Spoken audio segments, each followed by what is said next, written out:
4 golongan. Jadi kalau teman-teman, ini ajaran dari Quran, kalau ingin bahagia, ingin tenang, ingin nikmat, ikuti 4 golongan ini. Ikuti pola hidup mereka. Lalu Allah berikan.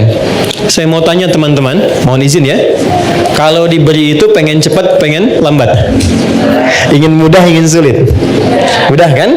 Baik, kalau ada jalan berliku dengan jalan lurus, yang paling cepat yang lurus atau yang belok-belok? Lurus kan? Nah, lurus itu namanya siratal mustaqim. Mustaqim itu lurus, artinya mudah. Sirat itu lapang. Jadi sirat itu jembatan, kan yang sering kita pahami ya, jembatan itu sebetulnya bukan jembatan sempit. Kan Nabi pernah sampaikan kayak rambut di bawah 7 kan? Ya kan? Nah, itu menjadi sempit pada orang yang banyak maksiat dan kurang amal.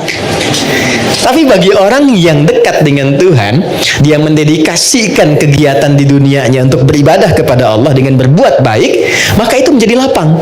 Ketika lapang itulah menjadi sirat namanya. Paham?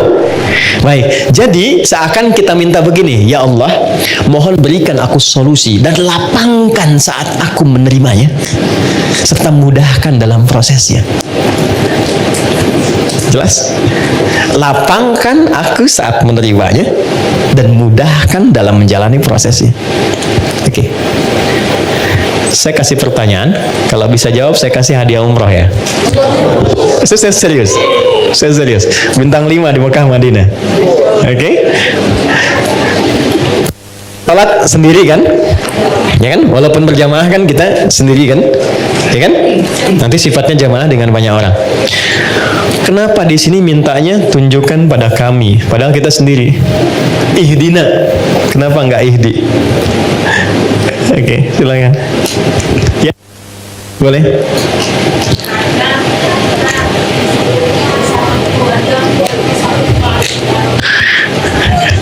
Bagus jawabannya. Sampai Cengkareng tuh. Oke, ada yang lain? Silakan. Berdoa agar kami, maksudnya tangan, kaki, kepala semua juga ikut berdoa. Bagus. Sampai migrasi. Waktu habis. Waktu habis. Dari sini, saya cepat saja. Gini, ini filosofi dalamnya. Ini saya kasih yang paling dalam sekali. Maaf ya. Kalau kita sedang punya masalah, masalah itu untuk sendiri atau kadang ada yang terlibat di sekitaran kita? Oke. Bagi kita mudah, tapi mungkin bagi pasangan kita belum tentu itu mudah. Bagi kita dan pasangan mudah, tapi mungkin bagi ayah dan ibunya belum tentu mudah. Bagi suami istri mudah, tapi bagi anak belum tentu mudah.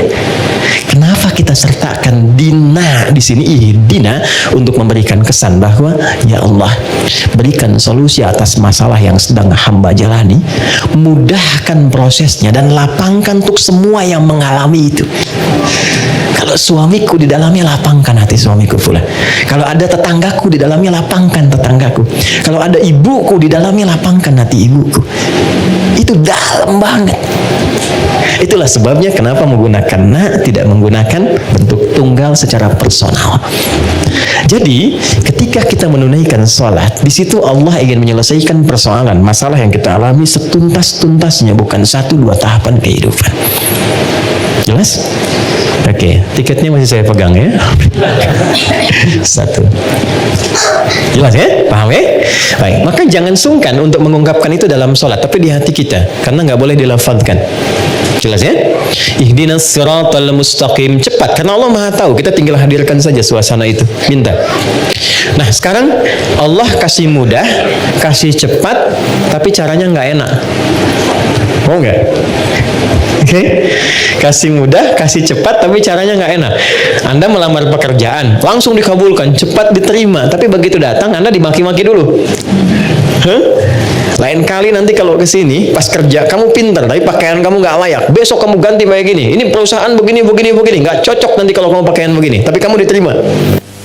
Yang kedua, bagus, kamu prestasinya bagus, baik, nanti silahkan besok mulai bekerja, datang sebaik-baiknya, pakaiannya disesuaikan, nanti kita sudah berikan ketentuan dress code-nya. Enak yang pertama, enak yang kedua?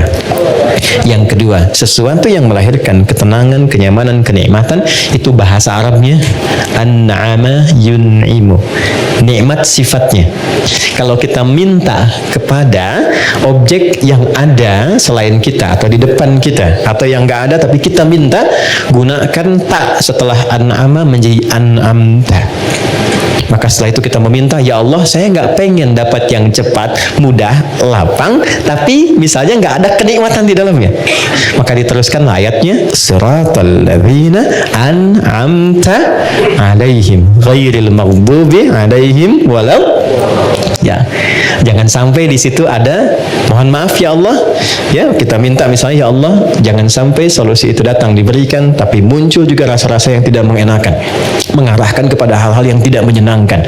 Ya, walaupun ada tafsir lain maghdub di situ kalangan yang dilaknat, dhalin, yang tersesat karena sudah diberikan kenikmatan tapi tetap dia jauh dari Allah Subhanahu wa taala. Itu makna jauhnya.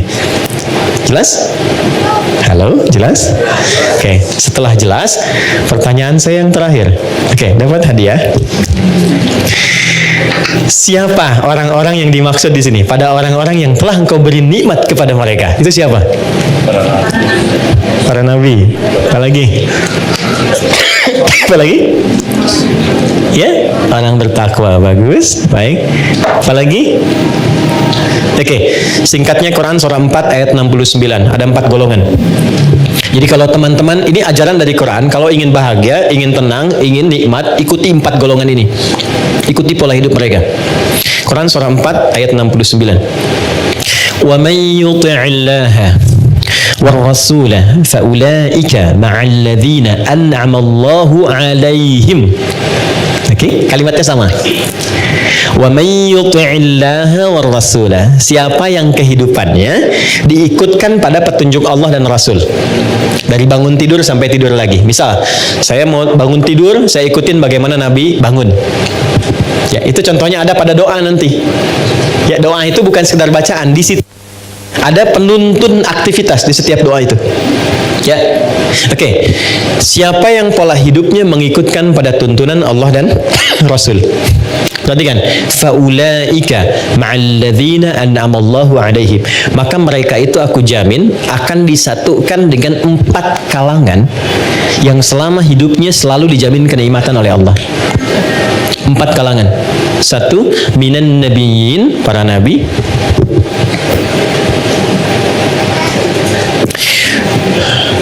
2, siddiqin, orang-orang yang membenarkan Quran dan mengamalkannya. Misal, kata Quran, berjilbablah perempuan. Maka dia membenarkan ayatnya dan mengamalkannya. Itu siddiq namanya. Jelas? Laki-laki misalnya, bangunlah tahajud walaupun sunnah. Anda benarkan ayatnya, Anda amalkan itu disebut siddiq. Yakin sepenuhnya dengan mengamalkannya. Kenapa Abu Bakar disebut siddiq? Karena beliau paling yakin apapun yang Nabi sampaikan itu seketika diyakini, walaupun bagi sementara orang itu belum mampu ya dipahami dengan logikanya.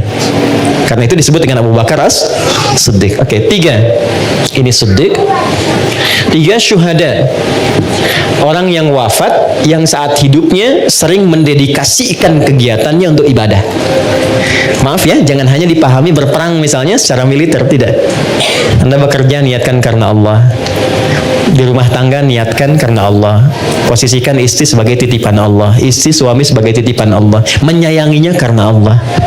Posisikan anak sebagai titipan Allah. Saya tanya teman-teman ya, antum cintai istri itu karena Allah atau karena sayang? Berat sekali jawabnya ya. Oke. Anda cintai anak itu karena Allah atau karena sayang? Oke, kalau karena Allah itu ada 2 cirinya. 1, dia akan memastikan yang dicintainya itu selalu berada dalam hukum-hukum Allah. Oke? Jangan dibayangkan terlalu ekstrim, tidak. Ya, misalnya apa? Sholat, diajak sholat, diingatkan ngaji misalnya. Didekatkan pada yang baik-baik. Istri pesan ke suami, cari yang halal ya, jangan pernah datangkan yang haram misalnya. Itu sudah cukup menjadikan Anda berjuang hidup untuk menaati Allah. Kalau wafat, itu disebut wafatnya fi sabilillah. Orang yang disebut syahid, zamannya syuhada. Jadi ada 3 jenis syuhada itu. Syuhada yang wafat saat ada dinas militer, ya, itu langsung syahidnya dunia akhirat. Ada syahidnya seperti tadi saya sampaikan, merawat anak karena Allah, ibunya meninggal, syahid. Syahidnya syahid akhirat, dimakamkan seperti biasa tapi statusnya syahid. Itu kenikmatan surganya luar biasa. Kalau nggak percaya silahkan lakukan dulu ya, nanti saat di ujung kematian itu ditampakkan hasilnya. Yang keempat, solihin, tingkat paling akhir. Wassalihin. Ya, saya akhiri di sini dengan cepat. Solihin itu singkatnya orang yang memastikan semua kegiatannya baik. Ya, kalau memandang yang baik. Kalau bicara, dibicara yang baik-baik. Kalau kira-kira yang mau dikeluarkan itu kurang baik, dia tahan, dia nggak ungkapkan. Ketemu sama istri nih, ada beda pendapat, dia mau cerita, kemudian mau keluar kata-kata nggak baik, dia jaga supaya menenangkan istri, nggak menyinggungnya. Itu masuk kategori ini. Oke? Begitu sebaliknya, ujung kepala sampai ujung kaki dia arahkan melangkah pada yang baik, bekerja yang baik, maka masuk kategori ini. Untuk perempuan salihat, untuk laki-laki salihin. Ini poinnya. Jadi kalau ada orang-orang ingin hidup tenang, ingin nyaman, minimal ikuti pola hidup para nabi, nggak terjangkau yang ini, atau paling minimal jadilah orang baik yang tidak melukai orang lain atau bahkan diri sendiri. Jelas?